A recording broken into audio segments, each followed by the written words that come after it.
आपण सुरू करूया कालच्या नंतर आज पुढच्या एका टप्प्यावर आपण परत भेटतोय आणि आजच्या टप्प्यामध्ये आपण पाहणार आहोत, की आज ज्याला आपण डिक्शनरी म्हणून ओळखतो, अशा डिक्शनरीची निर्मिती कधीपासून सुरू झाली संस्कृतसाठी. काल आपण सगळे पारंपरिक संस्कृत कोश पाहिले आणि त्या कोशांची रचना कशी आहे याची अगदी अ, तोंड ओळख म्हणता येईल असं आपण करून घेतली काल.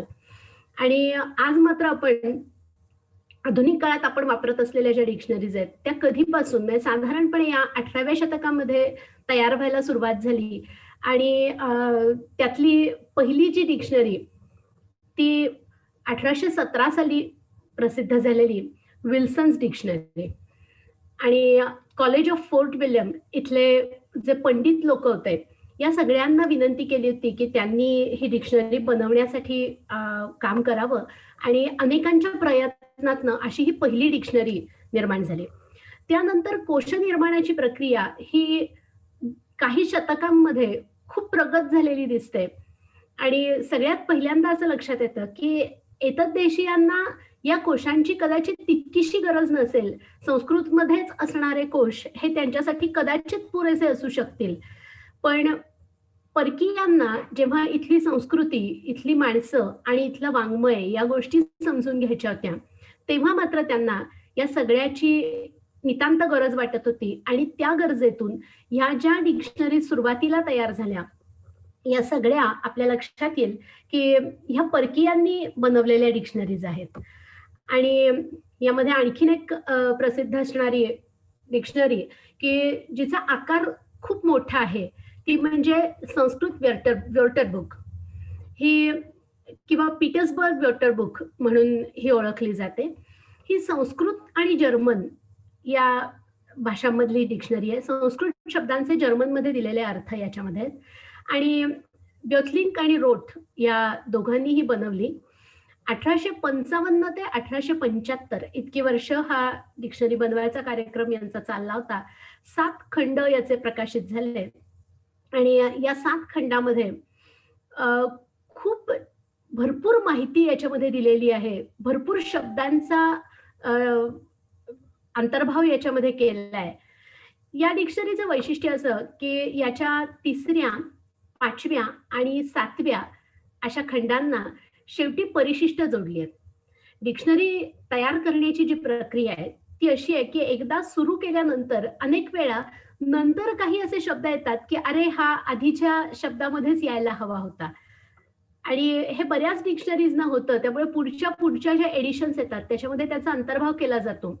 पण या डिक्शनरीमध्ये अ, असंच 3ऱ्या खंडाच्या शेवटी, 5व्या खंडाच्या शेवटी आणि 7व्या खंडाच्या शेवटी परिशिष्ट जोडून शब्द दिलेत.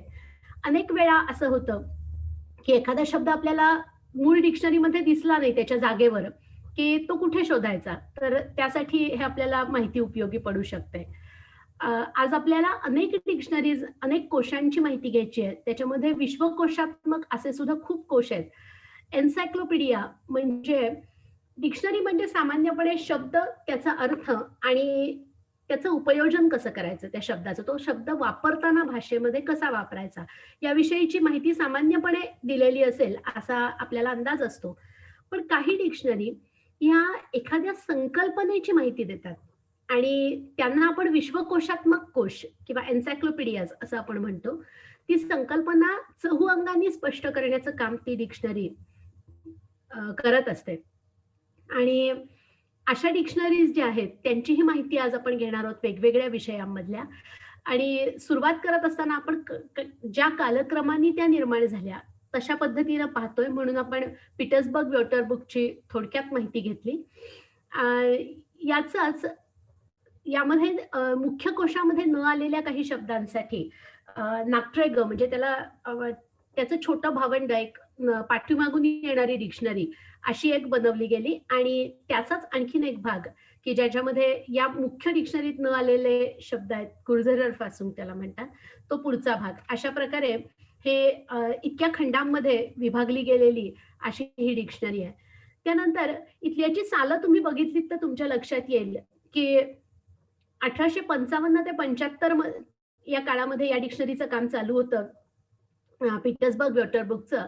आणि साधारणपणे त्याच्या आसपासच या संस्कृत इंग्लिश डिक्शनरीची ही निर्मिती व्हायला सुरुवात झाली होती. ती सर मोनियर विल्यम्स यांनी केलेली डिक्शनरी, जिला मोनियर विल्यम्स डिक्शनरी म्हणून सामान्यपणे पणे म्हणलं जातं. हिचं वैशिष्ट्य असं, की ही व्युत्पत्तींवर आधारित आहे. एखादा शब्द कशातून निर्माण झाला याविषयी विचार करून त्या शब्दाची एंट्री देत असताना अ, त्या शब्दाचं मूळ कशातनं आहे याचा उल्लेख ह्याच्यात केलेला असतो. वास्तविक पाहता या 2 डिक्शनरीज ज्या आहेत, याच्यावरच बोलण्यासारखं त्यांची प्रिन्सिपल्स किंवा काय पद्धतीनं ही डिक्शनरी रचली आहे, ती पाहायची कशी याच्याविषयी सखोल माहिती देण्यासारख्या खूप गोष्टी आहेत. पण आज आपण त्यावर फार भर देत नाही आहोत. कारण वेगवेगळ्या विषयांचे जे कोश आहेत, कालचे तुमचे जे प्रश्न होते, कालच्या ज्या शंका होत्या, त्यावरनं मला अ, काय गोष्टींची तुम्हाला उत्सुकता आहे, हे लक्षात आलं. त्यामुळे आज हे जे कोश आहेत, याची माहिती आपण थोडक्यात घेणार आहोत. पण विषयांवर आधारित असे जे कोश आहेत, त्याची जास्त माहिती आज आपण घेऊया. आणि कालच्या शंकांमधल्या काही शंकांचा आणखीन सविस्तर काही माहिती सांगता येईल का, याचाही माझा विचार आहे. तर या डिक्शनरीची मात्र अत्यंत सखोल माहिती आणि त्याची उपयुक्तता यासाठी काल ज्या एका छोट्या कोर्सविषयी मी तुम्हाला सांगितलं, त्या कोर्सचा तुम्ही नक्की विचार करावा. कारण या सगळ्या आज ज्या बोलणार आहोत, त्या सगळ्या डिक्शनरीजसाठी जवळपास 7 ते 8 दीड 1 तासाची लेक्चर्स आम्ही त्याच्यामध्ये अरेंज केली आहेत. त्यामुळे खूप सखोल माहिती आणि ज्यांनी ह्या डिक्शनरीज 30-30, 40-40 वर्ष वापरले आहेत, अशा लोकांकडनं, की कुठे कुठला शब्द शोधायचा हे अनेक तज्ञांना आणि खूप वेळा वापरलेल्या लोकांना खूप छान पद्धतीनं माहिती असतं. त्यांच्या तोंडून तुम्हाला ही माहिती तिथे ऐकायला मिळणार आहे. त्यामुळे त्या कोर्सचा तुम्ही नक्कीच गांभीर्याने विचार करा. ऋग्वेदातल्या शब्दांची सूची, वेगवेगळ्या वेदाच्या संहितांमधल्या शब्दांची सूची करण्याचा असा एक प्रघात त्यानंतरच्या काळामध्ये आलेला दिसतो. ज्यामध्ये पुन्हा उद्देश हाच होता, की फक्तच शब्दांची यादी नसून त्याविषयीची काहीतरी माहिती तिथे दिलेली आहे. त्यामुळे अगदी त्याला डिक्शनरी सारखा अर्थ देऊन असं काही केलं नसलं, तरी सगळे ऋग्वेदातले शब्द एकत्रितपणे अशा प्रकारे नोंदवलेले इथे दिसतात. त्यामध्ये 1872 साली सर मोनियर विल्यम्सनीच पुन्हा याचा पहिला प्रयत्न केला होता आणि याच्यामध्ये सामासिक शब्द जे आहेत, त्या सामासिक शब्दांचा त्याची सुद्धा एक वेगळी सूची बनवली होती आणि या सगळ्याची अकारविल्हे रचना होती. काल आपण पाहिलं, की संस्कृत कोशांमध्ये खूप वेळा अर्थाच्या दृष्टीनं विभागणी केलेली असते किंवा अन्य कुठल्यातरी तत्वावर आधारित विभागणी असते आणि त्यामुळे ह्या कोशात एखादा शब्द शोधणं खूप अवघड होतं. नव्याने मुद्रित करत असताना त्या कोशात जर कोणी काही सूची नव्याने घातली असेल, तर ती उपयोगी ठरते. पण नाही तर मूळ कोशामध्ये शब्द शोधणं दुष्कर होऊन बसतं. आणि ते होऊ नये याच्यासाठी ही अल्फाबेटिकल अरेंजमेंट ज्याला आपण म्हणतो, की आकारविल्हे रचना, ती खूप उपयोगी ठरते. सामान्यपणे आपण ज्या डिक्शनरीज वापरतो, पाहतो, त्याच्यामध्ये आपली ओळख या डिक्शनरी या प्रकाराशी आकारविल्हे रचना असणारी अशीच होते. आणि अशा प्रकारची अ, सामासिक शब्दांचा अंतर्भाव असणारी अशी ऋग्वेदातल्या शब्दांची 1872 साली एक सूची मोनियर विल्यम्स यांनी तयार केली. त्याची पुढची जी आवृत्ती आली, ती स्वामी विश्वेश्वरानंद यांनी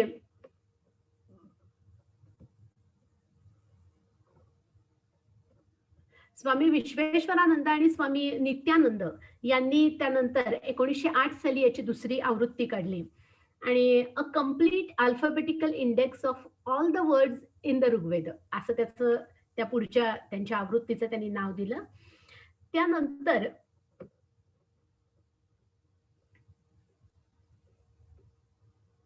ग्रासमननी व्योर्टरबुक झुम ऋग्वेद नावाने 1873 साली, लक्षात घ्या 1855 ला पीटर्सबर्ग व्योर्टरबुकची सुरुवात आहे आणि त्याच्यानंतर 1872, 71, 73 याच दरम्यान या सगळ्या गोष्टी घडलेल्या दिसतात. 1873 मध्ये कृत तद्धित समास याच्या स्वतंत्र याद्या ग्रासमनच्या सूचीमध्ये आढळतात आणि यामध्ये रिव्हर्स इंडेक्स आहे. म्हणजे काय, तर शब्दाचा शेवटचं अक्षर जे आहे, त्यावरून त्याची उलट्या दृष्टीनं अल्फाबेटिकल अरेंजमेंट केलेली आहे. म्हणजे याच्यासाठी उदाहरण देताना सामान्यपणे आम्ही वर्गातल्या मुलांची नावं घेऊनच असं एक उदाहरण मुलांना देतो, की राम आणि सीता अशी जर 2 नावं असतील, तर ती या डिक्शनरीमध्ये येताना कशी येतात? तर पहिल्या शब्दामध्ये राम या शब्दामध्ये म हे अक्षर शेवटी आहे आणि सीता शब्दामध्ये ता हे अक्षर शेवटी आहे. त्यामुळे येत असताना अ, सुरुवातीच्या आद्याक्षरानुसार जर बघितलं तर राम हा शब्द डिक्शनरीमध्ये आधी यायला हवा आणि सीता हा शब्द नंतर. बरोबर आहे ना?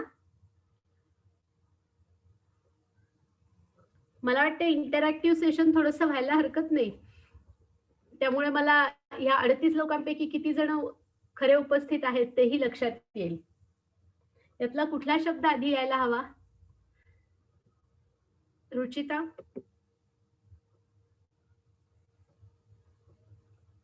अर्थातच राम शब्द आधी यायला हवा.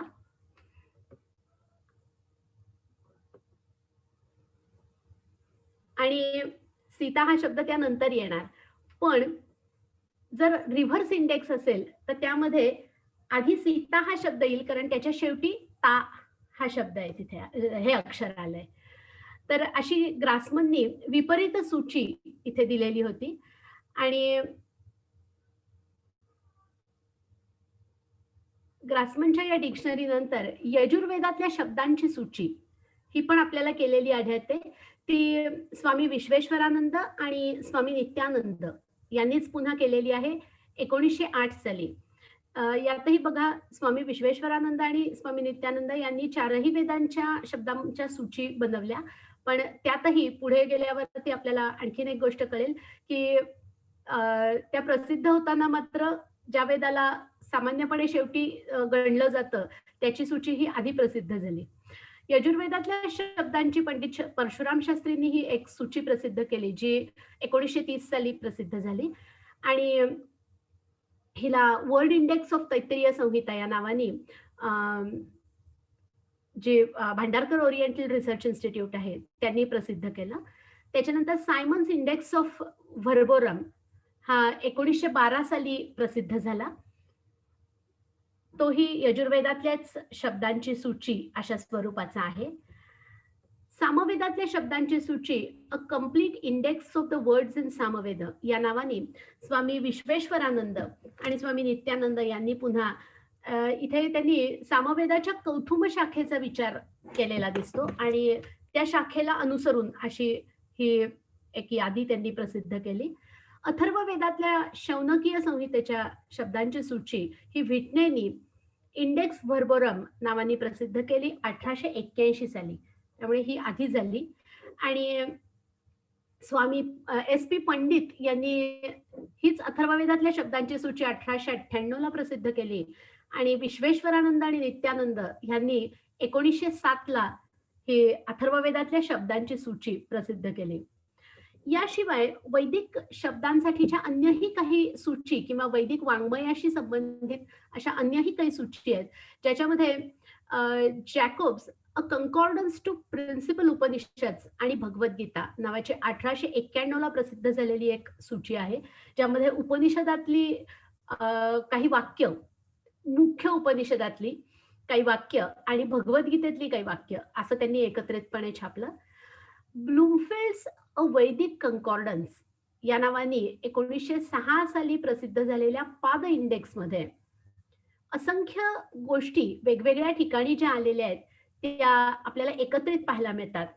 ही सूची अत्यंत महत्वाची आणि वेदाचा अभ्यास करणाऱ्या लोकांना अतिशय उपयुक्त अशी आहे. कारण खूप वेळा असं होतं की एखादा मंत्र, समजा ऋग्वेदातला एखादा मंत्र असेल, तर तो नंतरच्या वाङ्मयामध्ये, श्रौत वाङ्मयामध्ये, त्यानंतरच्या गृह्यसूत्रांमध्ये किंवा त्यानंतर उपनिषदांपर्यंत ब्राह्मण ग्रंथांमध्ये अशा असंख्य ठिकाणी तो परत परत त्याचा संदर्भ आलेला असतो, तो वापरलेला असतो आणि हे सगळे संदर्भ एकत्रितपणे या कन्कॉर्डन्स मध्ये सापडतात. त्यामुळे वैदिक कन्कॉर्डन्स मध्ये कुठलाही एक मंत्र घेतला तर तो किती वेळा पुढे झिरपत झिरपत खाली आलाय आणि वापरला गेलाय याची आपल्याला अगदी यथार्थ नोंद तिथं केलेली सापडते. त्यामुळे तो खूप उपयुक्त आणि आजही तो सर्वत्र वापरला जातो. यातल्या काही ज्या वैदिक शब्दांच्या सूची आहेत, त्याचं प्रयोजन किंवा त्याचा उपयोग हळू-हळू आपल्या दृष्टीने आता कमी झालाय, कारण अन्य साधनं उपलब्ध झाली आहेत.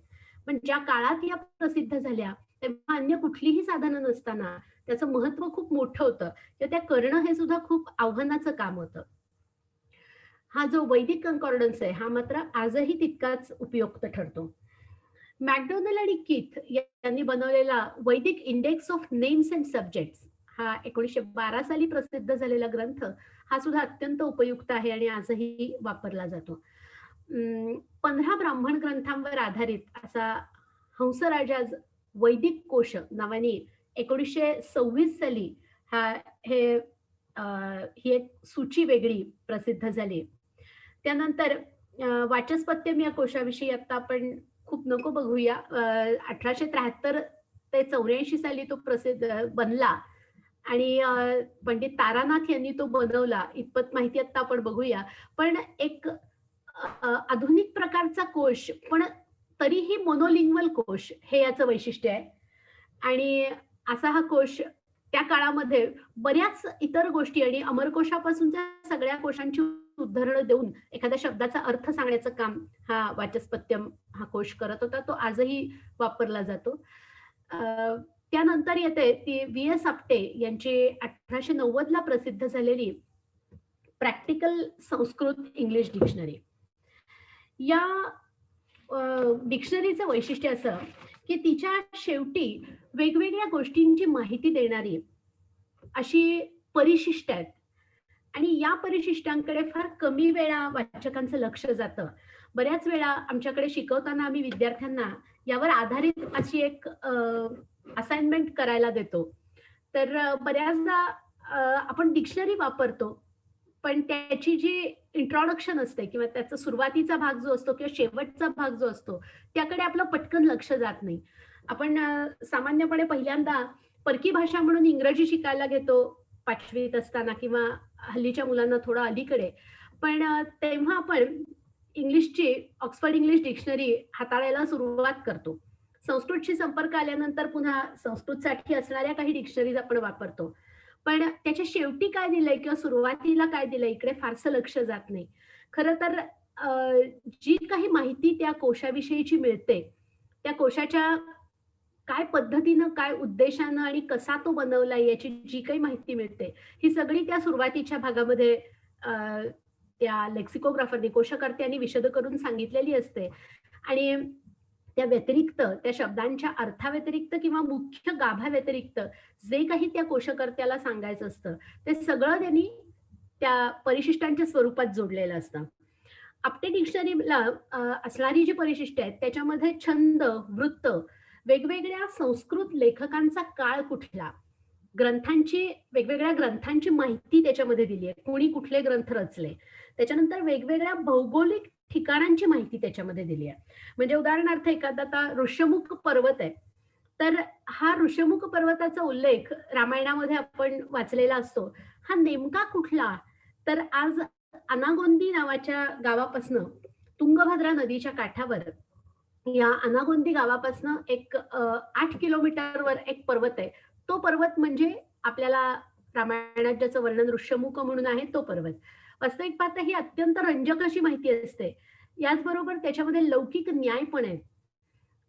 देहली दीपन्याय हा आपण बऱ्यापैकी मराठीतही याचा संदर्भ वापरला जातो, की उंबऱ्यावरती जर दिवा ठेवला, तर त्याचा प्रकाश हा घरात आणि घराच्या बाहेर अशा दोन्ही ठिकाणी पडू शकतो.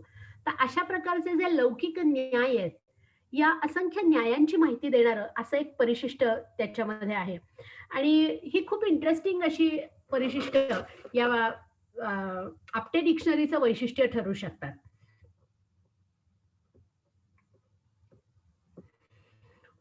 वैदिक पदानुक्रम कोश हा विश्वबंधू वैदिक रिसर्च इन्स्टिट्यूटनी प्रसिद्ध केलेला कोश हा वेदाभ्यासकांसाठी अतिशय उपयुक्त आणि खूप महत्वाचा असा एक संदर्भ ग्रंथ आहे.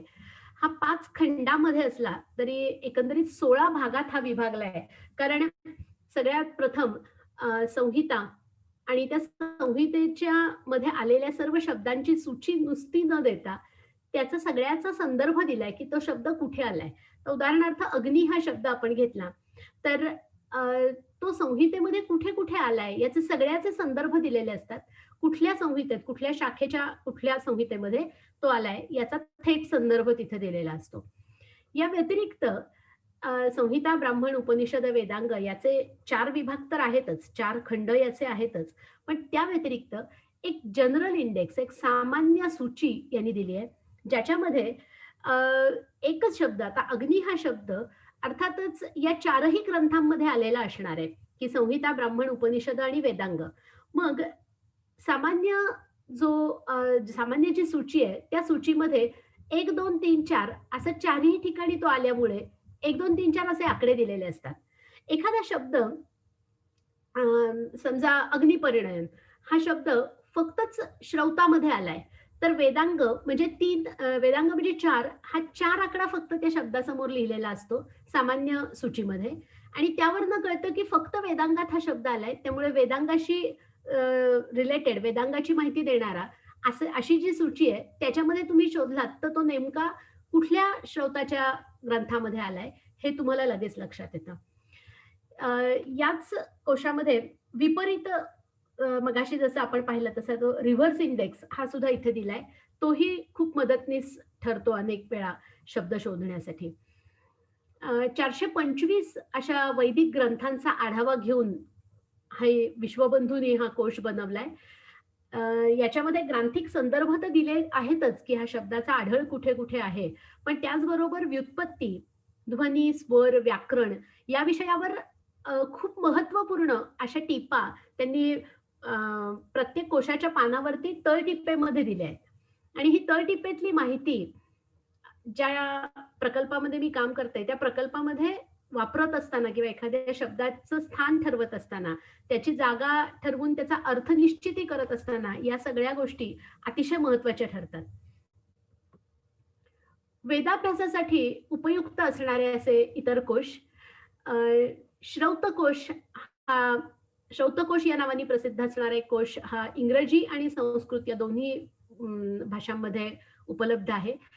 त्याचबरोबर श्रौत यज्ञ प्रक्रिया पदार्थानुक्रम कोश या नावाने दैव द्रव्य यज्ञ प्रकाश या नावाने एक ग्रंथ राष्ट्रीय संस्कृत प्रतिष्ठान राष्ट्रीय संस्कृत प्रतिष्ठान यांनी संस्था यांनी तो प्रसिद्ध केलेला आहे. त्याचबरोबर प्रॅक्टिकल वैदिक डिक्शनरी ही सूर्यकांत यांनी रचलेली डिक्शनरी तीही खूप महत्वाची आहे. वेगवेगळ्या संकल्पनांची माहिती जाणून घेण्याकरता. त्या व्यतिरिक्त वैदिक बिब्लिओग्राफी हा भांडारकर ओरिएंटल रिसर्च इन्स्टिट्यूटनी प्रसिद्ध केलेला ग्रंथ याच्यामध्ये आजवर हा संशोधकांसाठी अतिशय उपयुक्त ग्रंथ आहे. कारण आजवर एखाद्या विषयावर प्रसिद्ध झालेलं जे काही आर्टिकल असेल किंवा एखादं पुस्तक असेल, तर या सगळ्याची नोंद या वैदिक बिब्लिओग्राफीमध्ये आहे आणि अतिशय सिस्टमॅटिक पद्धतीनं यामध्ये ही नोंद केलेली आहे. त्यामुळे एखादा नवीन विषय संशोधनासाठी घेत असताना तो झाला आहे का? आणि झाला असल्यास काय पद्धतीनं केलाय? यामध्ये फक्तच या सगळ्या गोष्टींची यादी न देता त्या लेखकांनी, त्या संशोधकांनी काय विचार मांडलाय, हाही थोडक्यात दिलेला असतो. त्यामुळे एखाद्या नवीन विषयाला हात घालत असताना त्यावर आधी काम झालंय की नाही, हे बघणं फार उपयुक्त ठरू शकतं. अ डिक्शनरी ऑफ द वैदिक रिच्युअल्स हे चित्रभानू सेनांनी प्रसिद्ध केलेला असा कोश जो आहे, तोही वैदिक ग्रंथांचा अभ्यास करत असताना खूप महत्वाचा ठरू शकतो. व्याकरणासाठी अल्टिंडिश ग्रामाटिक नावाचा एक जर्मन ग्रंथ आहे. 6 खंडामध्ये हा उपलब्ध आहे आणि त्यातला दुसरा जो खंड आहे, तो एका वेगळ्या देब्रुनर नावाच्या अभ्यासकांनी केलाय. पण बाकीचे जे आहेत ते वाकरनागेल नावाने केलाय. या या लेखकांनी केलंय आणि ग्योटिंगेन इथं प्रसिद्ध झालेली ही डिक्शनरी 1957 साली प्रसिद्ध झाली आहे. अनेक वेळा या लेखकांच्या नावाने तिचा उल्लेख वेगवेगळ्या लिखाणांमध्ये संशोधकांनी केलेला असतो आणि त्यामुळे ही आवर्जून माहिती तुम्हाला इथे सांगितली. वेदांत, न्याय, मीमांसा या वेगवेगळ्या ज्ञानशाखांसाठी असंख्य वेगळे-वेगळे ग्रंथ इथे उपलब्ध आहेत आणि त्यामध्ये dictionary of Vedanta G Woods यांनी निर्माण केली आहे. त्यामध्ये वेदांतातल्या अगदी छोट्या-छोट्या कल्पना, आता उदाहरणार्थ अभाव ही कल्पना असेल, तर ती त्या डिक्शनरीमध्ये अभावाचे सगळे प्रकार, अत्यंताभाव किंवा वेगवेगळे जे काही प्रकार आहेत, ह्या सगळ्याचा उल्लेख तिथे केलेला असतो. त्याचप्रमाणे मीमांसा कोश, न्यायकोश याच्यामध्ये तांत्रिक त्या ज्ञानशाखेतल्या ज्या गोष्टी आहेत, ज्या संकल्पना आहेत, त्याची माहिती तिथे दिलेली असते. आणि निरनिराळ्या न्यायग्रंथांचा अंतर्भाव करून, त्या सगळ्याचा अभ्यास करून भीमाचार्य झळकीकर यांनी 1917 साली भांडारकर ओरिएंटल रिसर्च इन्स्टिट्यूटच्या माध्यमातून हा ग्रंथ प्रकाशित केला. इथे एक उदाहरण अतिव्याप्ती असं घेतलं आपण, की त्याच्याविषयीची सगळी माहिती, वेगवेगळे ग्रंथ काय म्हणतात न्यायातले, या सगळ्याचा अभ्यास करून त्यांनी या त्यांच्या कोशामध्ये तिथे दिलेली आहे.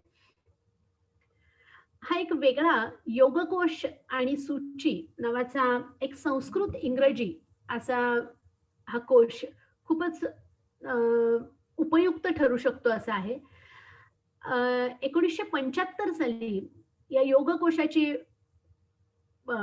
हा योगकोश प्रसिद्ध झाला आणि त्याच्यामध्ये योगशास्त्रातल्या सगळ्या तांत्रिक ज्या संकल्पना आहेत त्याच्याविषयीची माहिती दिली गेली आणि त्याचबरोबर 1984 ते 90 साली योगाचा कन्कॉर्डन्स प्रसिद्ध झाला, ज्यामध्ये वेगवेगळ्या ग्रंथांमध्ये आलेल्या गोष्टींचे संदर्भ त्या संदर्भासकट तिथे दिलंय. वास्तविक पाहता योग कोशामध्ये आलेल्या गोष्टी काय आहेत, तर योग कोशामध्ये एखादी संकल्पना स्पष्ट करून समोरच्याला सांगणं ही गोष्ट आहे. कन्कॉर्डन्समध्ये त्याची सूची, त्याची नोंद केलेली आहे. आणि हे दोनही ग्रंथ कैवल्यधाम या लोणावळ्याच्या संस्थेने प्रसिद्ध केलेले आहेत. इतिहास आणि पुराण वाङ्मयाविषयी बोलायचं तर त्यासाठी सुद्धा अतिशय उपयुक्त असे हे कोश आहेत. त्यातला पहिला म्हणजे महाभारताचा प्रतीक इंडेक्स, श्लोक पादसूची 6 खंडामध्ये हा उपलब्ध आहे आणि याचे संपादक व्ही.एस. सुकटणकर, एस.के. बेलवलकर आणि पी.एल. वैद्य हे आहेत. भांडारकर ओरिएंटल रिसर्च इन्स्टिट्यूटनी 1967 साली हा प्रसिद्ध केलाय. याच्यासारखाच वाल्मिकी रामायणाचा सुद्धा पाद इंडेक्स आहे. म्हणजे त्या श्लोकामधल्या एखादा पाद जरी तुम्हाला माहिती असेल किंवा त्याचा संदर्भ आला आणि तो शोधायचा असेल, तरी सुद्धा या कोशामध्ये तो शोधणं, कारण हे अकारविल्ल्या सगळ्याची रचना केलेली असल्यामुळे खूप सोपं जातं. 3 खंडामध्ये हा वाल्मिकी रामायणाचा पाद इंडेक्स आपल्याला आढळतो. रामकृष्ण टी व्यास यांनी 1989 साली हा प्रसिद्ध केलाय आणि ओरिएंटल इन्स्टिट्यूट ऑफ बडोद्याच्या माध्यमातून हा प्रसिद्ध झालाय. पुराण इंडेक्स नावाचा पुराणातल्या संकल्पना, त्यातले राजे वेगळे वेगळे, व्यक्ती आणि त्यातल्या घटना याचा उल्लेख ज्याच्यामध्ये आहे, असा हा पुराण इंडेक्स 2 व्हॉल्युम्स मध्ये उपलब्ध आहे, की जो 1951 साली मद्रास युनिव्हर्सिटीने प्रसिद्ध केला. ज्यांनी पुराणांवर आधी खूप काम केलं होतं अशा पार्जिटर आणि विल्सन यांच्या कामाचा आढावा सुरुवातीला घेतलाय. या कोशाच्या बाबतीत सुद्धा या कोशांच्या प्रस्तावना जरी एखाद्या व्यक्तीच्या सगळ्या वाचून झाल्या आणि त्यांनी इंटरनलाइज केल्या, तरी सुद्धा त्याला खूप गोष्टींचं ज्ञान त्यातनं मिळू शकेल. कारण खूप विस्तृत अशा या प्रस्तावना लिहिलेल्या असतात आणि तिकडे फार कमी वेळा लक्ष जातं असं वाटतं, की अनेक वेळा त्या वाचल्या जात नाहीत जरी कोश रोज हाताळला गेला तरी.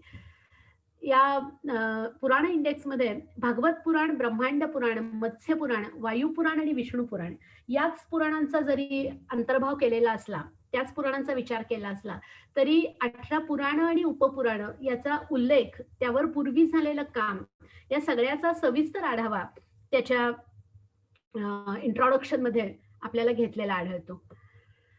व्याकरणासाठी अत्यंत महत्वाचे असे काही कोश मी इथे फक्त उल्लेख करतेय. त्यामध्ये डिक्शनरी ऑफ पाणिनी हे Deccan college post graduate research इन्स्टिट्यूटनी 1968 साली प्रसिद्ध केलेली आणि डेक्कन कॉलेजचे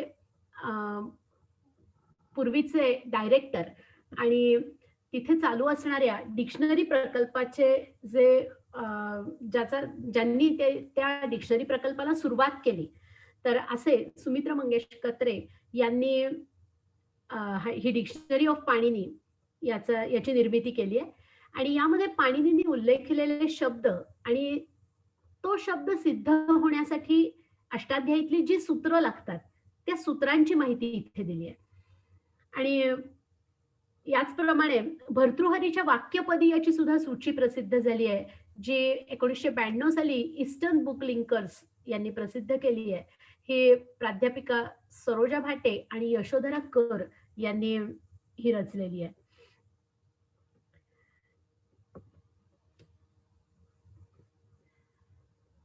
ज्याच्यामध्ये व्युत्पत्ती सांगितल्या आहेत, असे कोश हे सुद्धा अतिशय इंटरेस्टिंग असतात आणि अभ्यासकांना ते उपयोगी पडू शकतात. यातला एक महत्त्वाचा, ज्याच्यामध्ये जर्मन आणि इंग्रजी या दोन्ही भाषांमध्ये अर्थ दिलेत, असा हायडेलबर्गला प्रसिद्ध झालेला 1956 साली असा हा कोश म्हणजे मॅनफ्रेड मायरोफर यांची डिक्शनरी. जैन आणि बौद्ध वाङ्मयासाठी असे वेगळ्या प्रकारचे कोश उपलब्ध आहेत. त्यातला पहिला महत्वाचा कोश म्हणजे dictionary of Buddhist hybrid Sanskrit. अनेक वेळा असं लक्षात येतं की बौद्ध ग्रंथांमध्ये जे संस्कृत येतं, ते संस्कृत हे पूर्णपणे शुद्ध स्वरूपातलं जे संस्कृत आहे त्यापेक्षा थोडंसं वेगळं आहे.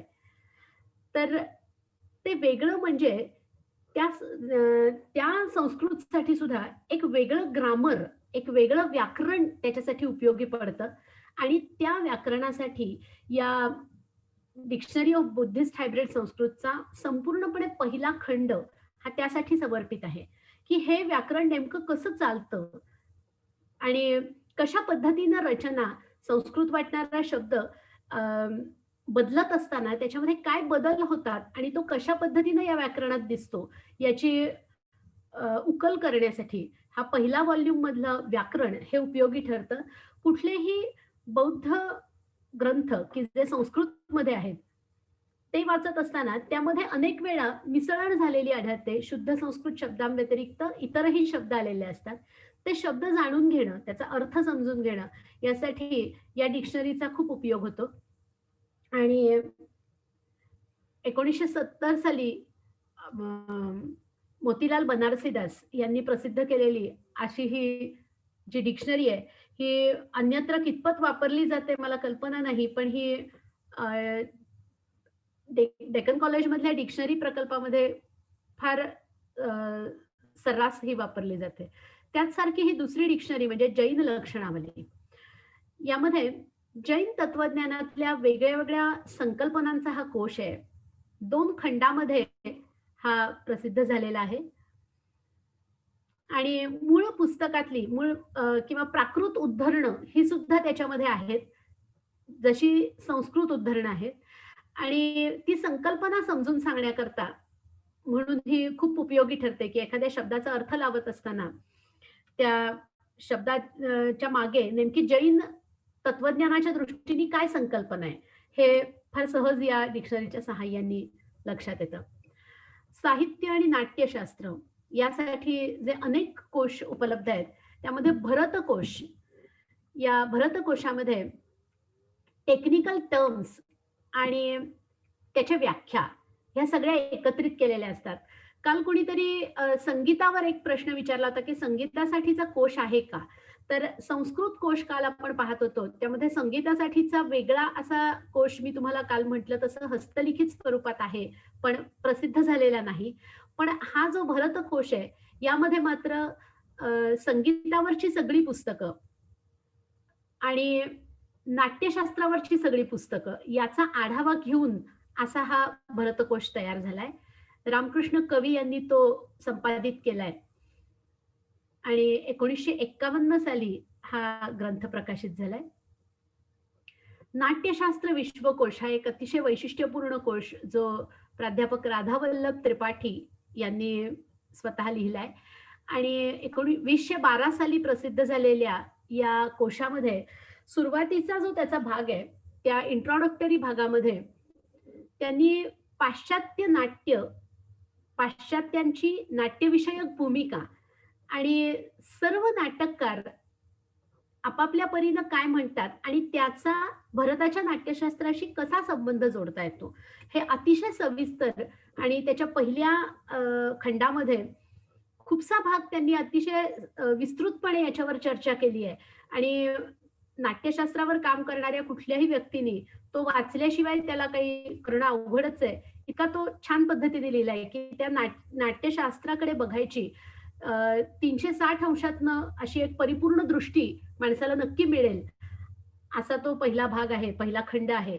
आणि नाट्यशास्त्र विश्वकोशामध्ये नाट्यशास्त्रातल्या कल्पना तर आहेतच, पण ड्रॅमेटर्जीची शास्त्राव्यतिरिक्त, भरताच्या नाट्यशास्त्राव्यतिरिक्तची जी पुस्तकं आहेत, अभिनय दर्पण असेल किंवा संगीतासाठीची असणारी संगीत मकरंद किंवा संगीत रत्नाकरासारखी पुस्तकं, या सगळ्याचा आढावा घेऊन मग तो कोश बनवलाय.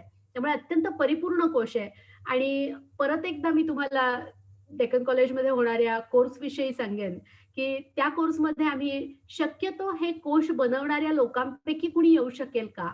असा विचार करून काही लोकांना त्याच्यात आमंत्रित करणार आहोत आणि त्यामध्ये राधावल्लभ त्रिपाठींना आपण बोलावण्याचा विचार करतोय. त्यामुळे ज्या लोकांना या क्षेत्रात अभ्यास करायचा आहे, काही संशोधन करायचंय, त्यांनी या भविष्यामध्ये होणाऱ्या, लवकरच होणाऱ्या कोर्सचा फायदा अगदी जरूर घ्यावा. कालिदास कोश हा एक वारंवार वापरला जाणारा असा कोश आहे. त्याच्यामध्ये साहित्य विषय विशेष घेऊन अभ्यास करणाऱ्या, संशोधन करणाऱ्या लोकांना एक रंजक वाटेल अशी माहिती आहे.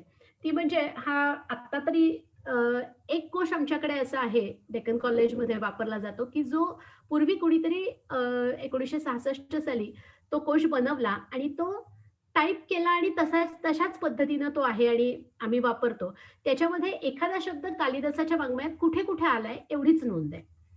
त्यानंतर 2 खंडामध्ये 2008 साली जो प्रसिद्ध झाला असा कालिदास पर्याय कोश, हा एक वेगळा नव्याने आलेला कोश आहे आणि त्या कोशाचं वैशिष्ट्य असं, की त्याच्यामध्ये एखादा शब्द समजा नभ शब्द असेल, तर तो शब्द किंवा अग्नी शब्द असेल, तर तो अग्नी शब्द कालिदासांच्या वाङ्मयात कुठे-कुठे आलाय हे तर दिलंच आहे.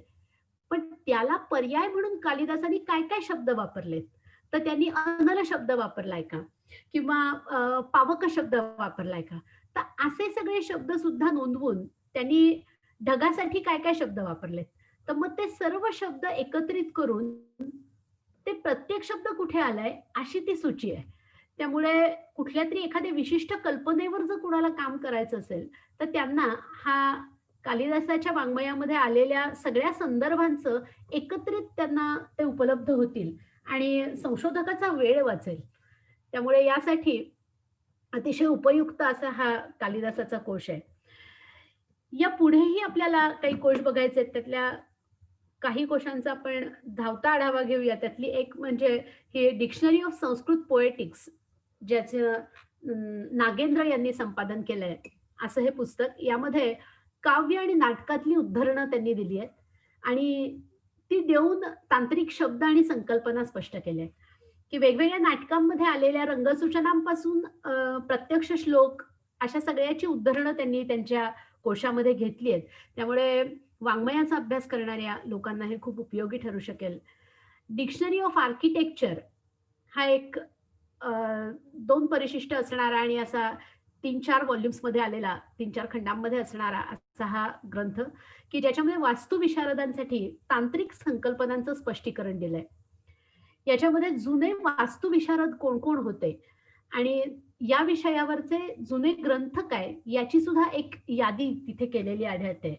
1995 साली हा कोश प्रसिद्ध झाला आणि मोतीलाल बनारसीदास यांनी हा कोश प्रसिद्ध केलाय.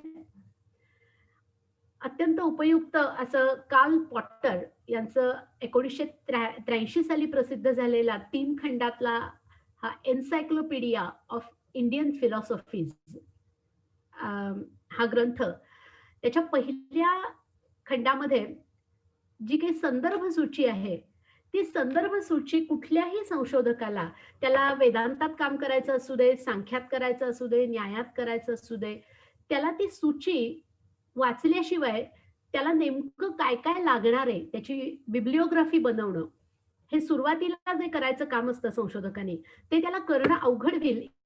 पण या ग्रंथाचा पहिला खंड जर त्या माणसाला मिळाला, तर त्या संशोधकाला हे काम अत्यंत सोपं होईल. कारण समोर सगळं मांडून ठेवलंय, त्यातलं मला काय उपयोगी आहे, एवढं त्याला फक्त निवडायचंय. त्यामुळे संशोधकांसाठी अत्यंत वरदान ठरणारा असा हा एन्सायक्लोपीडिया ऑफ इंडियन फिलॉसॉफीज याचा जो दुसरा खंड आहे, याच्यावर हा फक्त न्यायवैशेषिक या ज्ञानशाखेविषयीच बोलतो, या फिलॉसॉफी विषयी बोलतो. आणि तिसरा जो आहे त्यामध्ये शांकर वेदांत आणि शंकराचार्यांचे वेगवेगळे शिष्य यांच्याविषयीचं विवेचन त्याच्यामध्ये आहे. इंडियन एपिग्राफिकल ग्लॉसरी हा शिलालेखांमधले वेगळे वेगळे शब्द, त्यातले संदर्भ आणि अर्थ याची सूची ही अत्यंत उपयोगी पडते.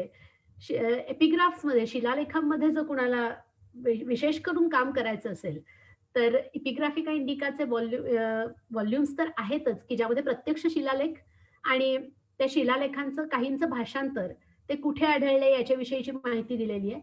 पण या पुस्तकामध्ये मात्र त्यात वापरले गेलेले वेगळे-वेगळे शब्द आणि त्याचे संदर्भ याविषयी अगदी सखोल माहिती इथे दिलेली आढळते. हा एक अत्यंत वेगळा अ, असा कोश आहे. त्या कोशाविषयी मला अगदी आवर्जून तुम्हाला सांगायला आवडेल, की गेल्या काही दिवसांपूर्वी मी हा कोश पाहिला. आधुनिक शब्दसंग्रह नावाचा डॉक्टर रौनक कुमार श्रीमाली यांनी बनवलेला हा कोश आहे. आणि याच्यामध्ये खूप छान असे छोटे-छोटे शब्द दिलेत, की जे नव्याने त्यांनी कॉइन केलेत. आणि संस्कृत भाषेतले हे शब्द रूढ करणं, याच्यासाठी अत्यंत उपयोगी असा हा कोश आहे. छोट्या-छोट्या आपण रोज वापरत असलेल्या शब्दांसाठी, की जे आपण इंग्रजीतले वापरतो. आता इथे मी एक उदाहरण दिलंय, की बँडविड्थ हा शब्द आपण अनेक वेळा वापरतो आणि गेल्या काही दिवसामध्ये ज्या पद्धतीनं खूप सर्रासपणे आपण इंटरनेटचा वापर करतोय, हा शब्द आपल्याला अनेकदा वापरायला लागलाय. त्याच्यासाठी त्यांनी वाहिनी विस्तार असा शब्द दिलाय किंवा अ, पानवाल्यासाठी त्यांनी फार छान शब्द दिलाय त्या डिक्शनरीमध्ये. त्यांनी पानवाल्याला तांबुलिक असं म्हटलंय किंवा ॲप्टिट्यूड साठीचा एक शब्द खूप छान आहे, अभिक्षमता. ऑडिओ फाईलसाठी श्रव्य संचिका असा शब्द त्यांनी दिलाय आणि साबणासाठी स्नान स्वफेन असा शब्द दिलाय. हा कोश अतिशय रंजक आहे आणि अगदी आवर्जून जर यातले काही शब्द आपण रूढ करू शकलो, तर त्या शब्दाला स्वतःलाच अर्थ स्वतःचा सांगणारे असे अनेक शब्द आहेत, की ज्याला प्राथमिक संस्कृत येतं, अशा माणसाला पटकन त्याचा अर्थ लक्षात येऊ शकेल इतके सेल्फ एक्सप्लेनेटरी ज्याला आपण म्हणू असे ते शब्द आहेत. आणि सगळ्यात एक महत्त्वाची गोष्ट अशी, की पी-डी-एफ स्वरूपात अ, विनामूल्य हा कोश उपलब्ध आहे आणि त्याचं मूल्य काय असं लिहायच्या जागी त्यांनी लिहिलंय, की संस्कृत भाषेवर प्रेम करून तिचं जतन करणं हे त्याचं मूल्य आहे. आपल्यापैकी कुणी जर हा कोश पाहायला उत्सुक असेल, तर मी संयोजकांकडे हा पाठवून ठेवू शकेन आणि नंतर तुम्हाला तो देण्याची व्यवस्था ते करतील.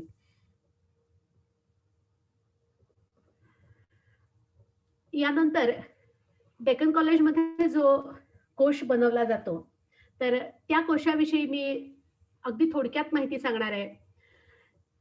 या कोशाचं नाव आहे "अन encyclopedic dictionary of Sanskrit on historical principles." यातल्या प्रत्येक शब्दाला तो शब्द तिथं असण्याचं सबळ कारण आहे. 1948 साली सुरू झालेला हा प्रकल्प आणि या प्रकल्पासाठी 2000 संस्कृतमधल्या पुस्तकांची निवड करून ऋग्वेदापासून ते 18व्या शतकातल्या पुस्तकांपर्यंत अशी 2000 पुस्तकं निवडली आणि त्यानंतर त्याच्यावर काम करायला सुरुवात झाली.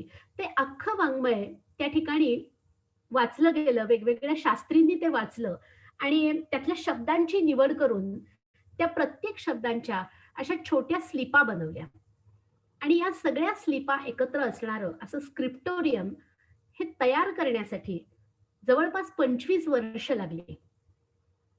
आणि यामध्ये 20 लाखहून अधिक शब्द आणि 2 कोटीहून अधिक स्लिपा, अधिक संदर्भ असे सगळे जमवले गेले. त्याचा पहिला खंड या कोशाचा 1976 साली प्रसिद्ध झाला. यामध्ये आज मितीस 1464 ग्रंथ वापरले जातात. त्याची जेव्हा रिव्हिजन झाली, तेव्हा काही ग्रंथांच्या चिकित्सक आवृत्ती उपलब्ध नसल्यामुळे ते न घेता 1464 ग्रंथ घ्यायचं ठरलं आणि पहिल्या व्हॉल्यूमपासून एवढे ग्रंथ वापरून हा कोश आता बनवला जातोय. हे सगळ्या ग्रंथांची विभागणी 62 ज्ञानशाखांमध्ये केली आणि त्या प्रत्येक ज्ञानशाखेमध्ये एखाद्या शब्दाचा अर्थ काय आहे? कित्येक वेळा असं होतं, की एखाद्या शब्दाला फक्त विशिष्ट ज्ञानशाखेतच तो अर्थ असतो, की व्याकरणामध्येच फक्त त्याला अमुक एक अर्थ आहे किंवा न्यायामध्ये या शब्दाचा फक्त अर्थ असा आहे. तर तसं वैशिष्ट्य त्या शब्दाचा अर्थ डिक्शनरीमध्ये देत असताना तिथं दाखवलं जातं. अर्थाचा विकास कसा झाला एखाद्या शब्दाचा, हे त्याच्यामध्ये अभ्यासलं जातं. ज्याला सिमॅन्टिक डेव्हलपमेंट किंवा अर्थाच्या दृष्टीनं झालेला विकास असं म्हणता येईल. तो हा या कोशाचा मूळ गाभा आहे आणि म्हणून कुठलाही शब्द ऋग्वेदापासून 18व्या शतकापर्यंत निवडलेल्या पुस्तकांमध्ये कुठे-कुठे आढळला, याचा नुसता संदर्भच नाही, पण ते उद्धरणही तिथे दिलं जातं. आजपर्यंत या कोशाचे 35 खंड प्रकाशित झालेत आणि 1910 सालापासनं कोश निर्मितीसाठी अनेक हात पुढे यावेत आणि अनेक जणांनाही माहिती व्हावी यासाठी प्रशिक्षणाचा विभाग, एम-ए आणि पी-एच-डी असे कोर्सेसही या विभागामध्ये चालू केलेले आहेत. यावर्षी डेक्कन कॉलेजला 200 वर्ष पूर्ण होत असल्यामुळे जे वेगळे-वेगळे कोर्सेस इथे आयोजित केलेत, त्यामध्येच या सर्व आज आपण ज्याची माहिती घेतली, या सर्व ग्रंथांच्या विषयी सखोल माहिती घेण्यासाठी तुम्हाला प्रत्येक ग्रंथ वापरायचा कसा आणि तुमच्या इंटरेस्टचा एखादा ग्रंथ असेल, तर त्याच्याविषयीची सखोल माहिती तुम्हाला मिळण्यासाठी त्या विशेष कोर्सला तुम्ही नक्की या, की जेणेकरून तुम्हाला हे कोश परत नव्याने बघायला मिळतील आणि त्याची सखोल माहिती मिळेल. कोश कशासाठी वापरायचे? तर या सगळ्या आज अनेक कोशांची माहिती तुम्हाला झाली.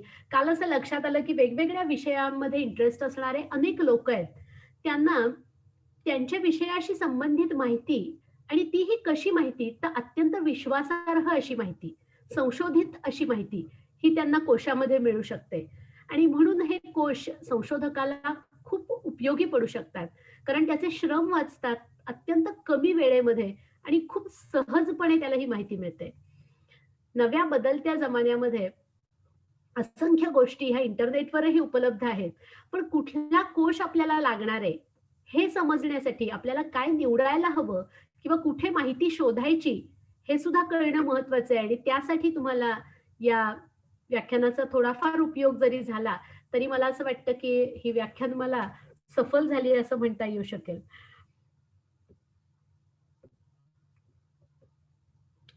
मला वाटतं आजचा विषय आपण इथे थांबूया. कालच्या अनुभवावरनं असं वाटतं, की आपल्याला कदाचित आज काही शंका असतील किंवा काही विवेचन आपल्याला करायचं असेल, तर त्यासाठी आपल्याला थोडा वेळ राखून ठेवलेला बरा. त्यामुळे कुणाच्या काही शंका असतील, तर आपण त्यावर बोलायला हरकत नाही, विचारायला हरकत नाही. मी माझं विवेचन इथे थांबवते. धन्यवाद. धन्यवाद मॅडम. कोणाला काही शंका आहेत का? तुम्ही रेज हँडचा ऑप्शन वापरू शकता.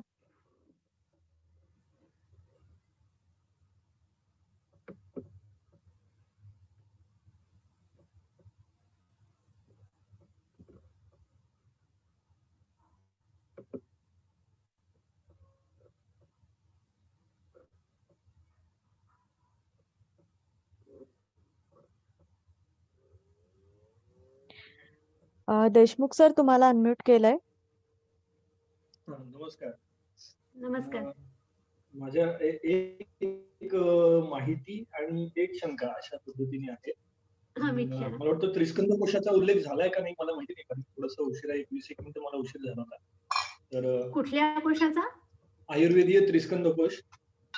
नाही. आयुर्वेदीय कोशाचा उल्लेख आता आजच्या ह्याच्यात नाही झाला. तो अतिशय उपयोगी कोश आहे की ज्याच्यामध्ये भारतीय भाषांमध्ये एखाद्या वनस्पतीला काय म्हणतात अशी सगळी नावं खूप छान पद्धतीनं त्यांनी दिली आहेत. आणि त्या व्यतिरिक्त त्याच्यामध्ये प्रत्येक वनस्पतीसाठी आयुर्वेदावरची जी पुस्तकं आहेत, अष्टांग संग्रह किंवा अ, यासारखी पुस्तकं, चरक संहिता, हे काय म्हणतात हेही दिलंय. तर तोही अत्यंत उपयुक्त कोश आहे. हा, तो एक आहे.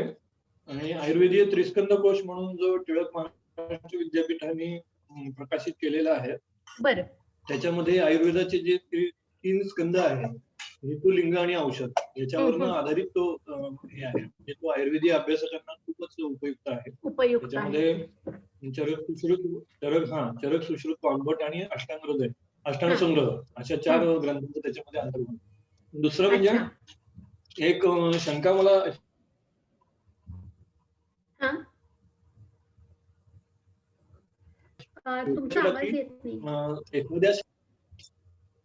एखाद्या शब्दाचा अर्थ हा त्या शास्त्राप्रमाणे बदलू शकतो. हं. असं तुमच्या बरोबर. बोलण्यात आलं. हा, तर हो. म्हणजे भारतीय शास्त्रांमध्ये खरं तर वैशिष्ट्य असं आहे ना, की एखाद्या शब्दाचा अर्थ फार व्हेरिएशन्स न होता त्या शास्त्रांमध्ये कायम राहतो. म्हणजे विशेषतः परिभाषांचा.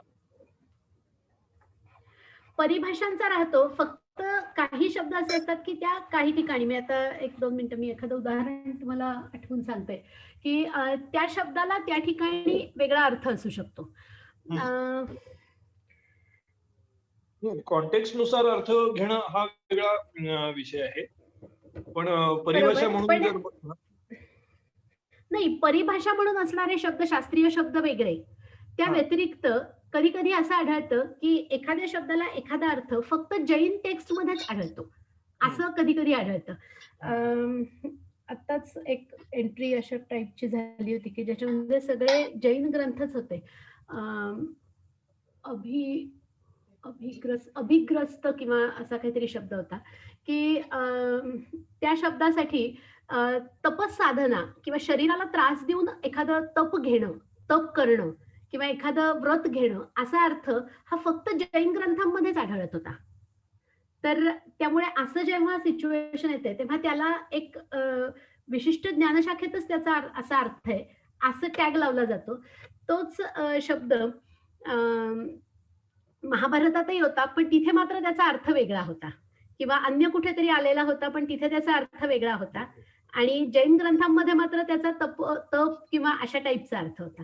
त्यामुळे ह्या ज्या सूक्ष्म छटा असतात कधी-कधी, आणि त्या मात्र जरूर वेगळ्या आढळतात आणि त्या डिक्शनरीमध्ये दाखवण्याचा प्रयत्न सामान्यपणे केला जातो आमच्या. अच्छा. आता जे ऑनलाईन टेक्स्ट सर्चेबल व्हर्जन्स आहेत टेक्स्टची, त्यांना आपण कोश म्हणू शकतो का? वर्डनेट वगैरे म्हणत असलात तर तो एक कोशाचा प्रकारच आहे असंच आपल्याला म्हणायला लागेल. माझं म्हणणं असं आहे की पॅनॅनस संस्कृत ई टेक्स्ट किंवा डीसीएस जे म्हणतो आपण, digital corpus of Sanskrit. Okay. त्याला कोश नाही म्हणता येणार. म्हणजे वर्डनेट किंवा यासारख्या ठिकाणी कोश तयार करणं हीच भूमिका आहे. फक्त त्याचा फॉर्म वेगळा आहे असं मला वाटतं. आणि कुठलं टेक्स्ट तुम्ही सर्च करताय ते एखाद्या विशिष्ट विषयाचंही असू शकेल ना.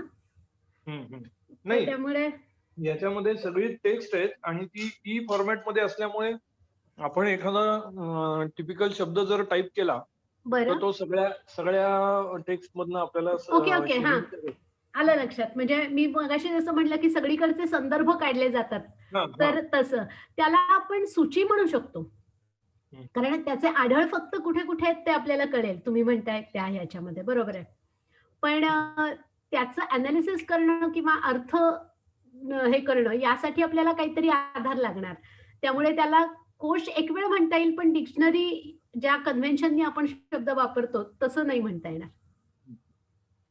बरोबर आहे. माझ्या शंका धन्यवाद. अजून कोणाला काही शंका आहेत का?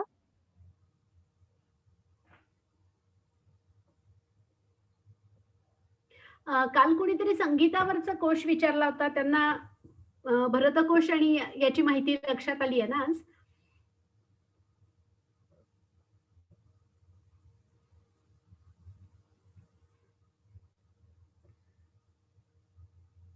हो, आली लक्षात. हं.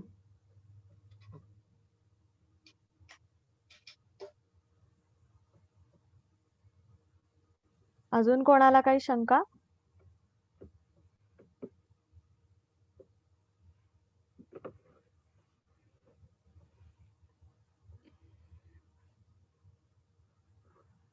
भिडे सर, तुम्हाला अनम्यूट केलंय. येस, नमस्कार. मला शंका नाही आहे.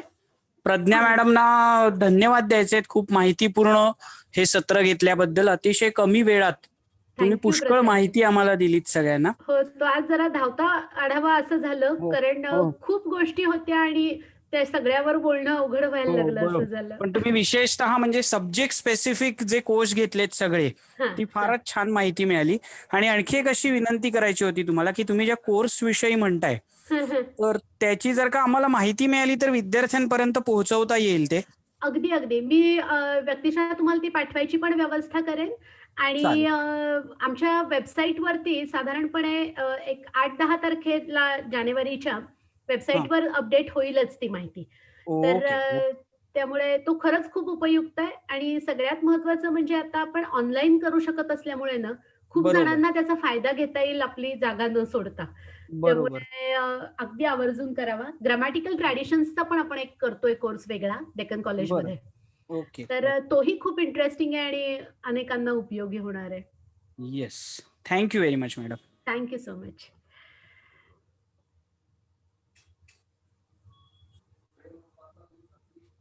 अजून कोणाला काही शंका आहे का?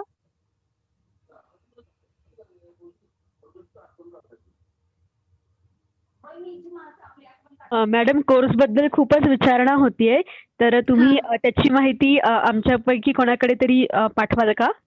अगदी, अगदी नक्की पाठवेन आणि जास्तीत जास्त लोकांना हे करू देत तो कोर्स आणि हो. त्यामध्ये सगळ्यात मोठा फायदा काय होईल तुम्हाला, की चांगले वक्ते आपण बोलवलेत आणि प्रत्येक विषयावर सखोल माहिती मिळेल. म्हणजे आज जी अशी आगगाडी सुटल्यासारखी धाव-धाव बोलत राहायला लागलं, तर तसं न होता तुम्हाला छान डिटेल माहिती प्रत्यक्ष पुस्तकातली पानं म्हणजे आज मला खूप मोह होत होता, की काही पुस्तकाची तुम्हाला पानं दाखवावीत. पण ते सगळं उरकणार नाही त्या वेळामध्ये हे कळत होतं. त्यामुळे असं ते तुम्हाला तिथे छान पद्धतीनं बघायला मिळणार आहे सगळं. नक्कीच. अजून कोणाला काही शंका आहे?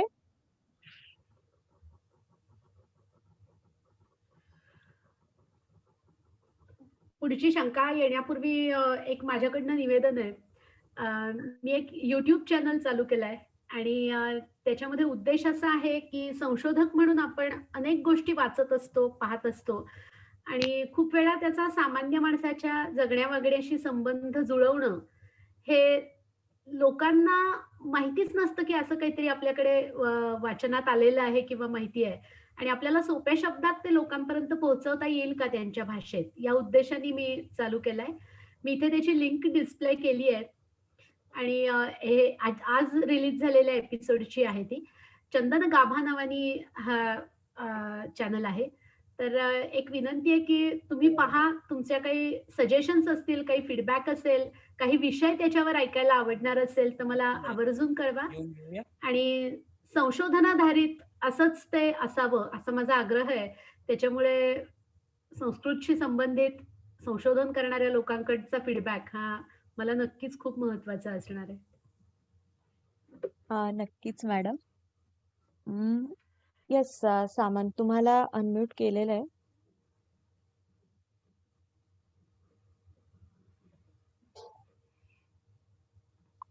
रिव्हर्स इंडेक्सिंग बद्दल हां. त्याचा उपयोग काय होतो? आणि जर दुसरा माझा प्रश्न असा आहे की फक्त शब्द आपण घेतले हां.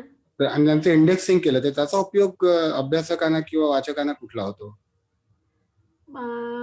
रिव्हर्स इंडेक्सचा आलं लक्षात माझ्या शंका. याचा काय होता तुमचा प्रश्न दुसरा? मला नाही दुसरा कळलं. आता आपण असं काही क्वेश्चनचा उल्लेख केला की जिथे फक्त शब्द लिहिलेले असतात, हां, शब्दांची जंत्री असते, हां. त्याचा उपयोग संशोधकाला किंवा कोण्या वाचकांना काय होतो? 2 प्रश्न आहेत. Okay, okay. आलं लक्षात. रिव्हर्स इंडेक्सचा उपयोग म्हणायचं तर कित्येक वेळा काल एक शंका विचारली बघा. माझे सहकारी होते श्रीधर म्हणून. त्यांनी विचारलं होतं, की एखादा शब्द संपतो कुठे? हे कोशांची स्टाईल लक्षात येईपर्यंत किती शब्द कसे दिलेत हे तुम्हाला कळत नाही कधी-कधी. तर ते वाचत असताना सलग दिलेलं असतं. कारण ते मीटरमध्ये बसवायचं असतं कोशकर्त्याला. आपले सगळे कोश हे एका भाषेत आणि मेट्रिकल आहेत.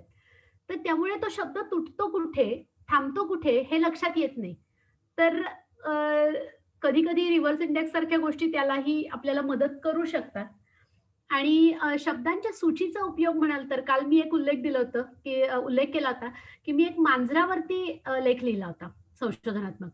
आणि तो लिहीत असताना मला या कोशांचा इतका वापर झाला, की ज्याला सूची आहे तिथे मी तशा टाइपचे शब्द बघत गेले, की कुठे आलंय. आणि ज्या ठिकाणी तसे मला शब्द आढळले, तिथून मला त्या माहितीपर्यंत जायला खूप सोपं झालं, की काय-काय शब्द आलेत. आणि हे सगळे वेगवेगळे संदर्भ मला मिळवणं, की जसं आता कल्पद्रू कोश किंवा अभिधान रत्नमालेला शेवटी सूची छापणाऱ्या माणसाने दिली आहे. ती कोशकर्त्याची सूची नाहीये. पण तिथून मला अंदाज आला, की हा शब्द काय-काय कुठे-कुठे असू शकेल आणि मग आजूबाजूचे शब्द बघता आले. त्यामुळे ते कोश थोडेसे हाताळायची सवय झाली, की आपल्याला त्यातनं मार्ग हे होत जातात आणि या वर्ड इंडेक्सचा उपयोग करून घेता येऊ शकतो.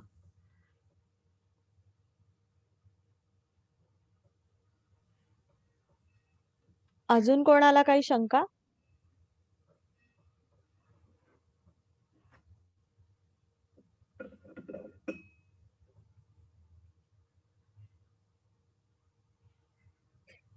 नाही दिसत आहे मॅडम काही शंका. ओके. रुचिता मॅडम. येस. तर सर्वात प्रथम डॉक्टर प्रज्ञा कुलकर्णी यांचे एचपीटी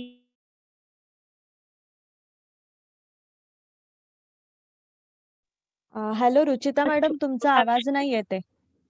आता येतोय का? हो येतोय. हं. हां. तर डॉक्टर प्रज्ञा कुलकर्णी मॅडम आपल्या वक्त्या यांचे एचपीटी आरवायके कॉलेजकडनं आणि प्रॉलिफिक लँग्वेज सोल्युशन्सकडनं खूप आभार. कारण हा वेगळा आणि खूप व्याप्ती असलेला विषय त्यांनी 2 दिवसांमध्ये त्याची आपल्याला तोंड ओळख का होईना पण करून दिली आणि आपला एका नव्या जगामध्ये प्रवेश झाला. मला खात्री आहे की आपल्यापैकी नक्कीच बरेच लोकं या विषयाचा त्यांच्या परीने जास्तीत जास्त अभ्यास करतील आणि पुन्हा शंका आली किंवा काही अडचण आली तर तुम्ही आमच्यासोबत असालच अशी आमची खात्री आहे. अगदी नक्की.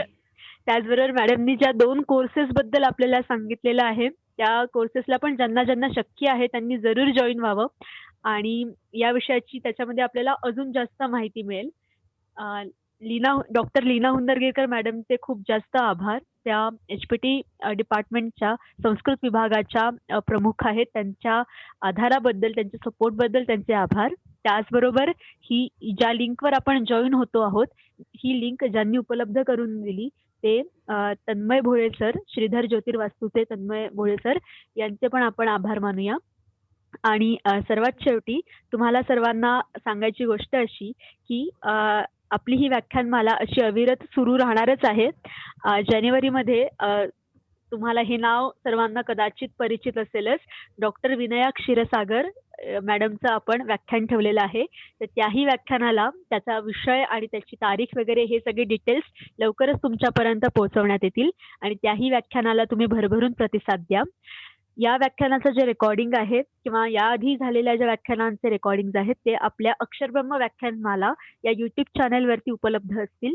ज्यांना याचा लाभ घेता नाही आलेला किंवा ज्यांना अर्धवट व्याख्यान सोडावं लागलं असं जर काही कारणाने राहून गेले असेल तर तुम्ही YouTube चॅनेलवरती जाऊन सुद्धा ही व्याख्यानं बघू शकता. तर पुन्हा एकदा प्रज्ञा मॅडम तुमचे खूप खूप आभार आणि आपला हा स्नेह या निमित्ताने आपण एकमेकांशी जोडले गेलेलो आहोत तर हा नेहमीच वाढत राहावा अशी इच्छा. धन्यवाद. नक्की. थँक रुचिता. थँक मुग्धा. धन्यवाद आणि मॅडम. खूप छान वाटलं मला या सगळ्यांशी संपर्क साधायला किंवा संवाद साधायला मिळाला. या व्यतिरिक्त तुम्हाला काहीही सजेशन्स किंवा सूचना असतील किंवा काही विचारायचं असेल तर डेक्कन कॉलेजचा ईमेल आयडी माझा उपलब्ध आहे. तो मुग्धा, रुचिता दोघींकडे मी देऊन ठेवते आणि अगदी आवर्जून संपर्क करा आणि फीडबॅक द्यायला हरकत नाही. Thank so much. धन्यवाद. धन्यवाद. पुन्हा भेटूया जानेवारीमध्ये नवीन व्याख्यानासोबत.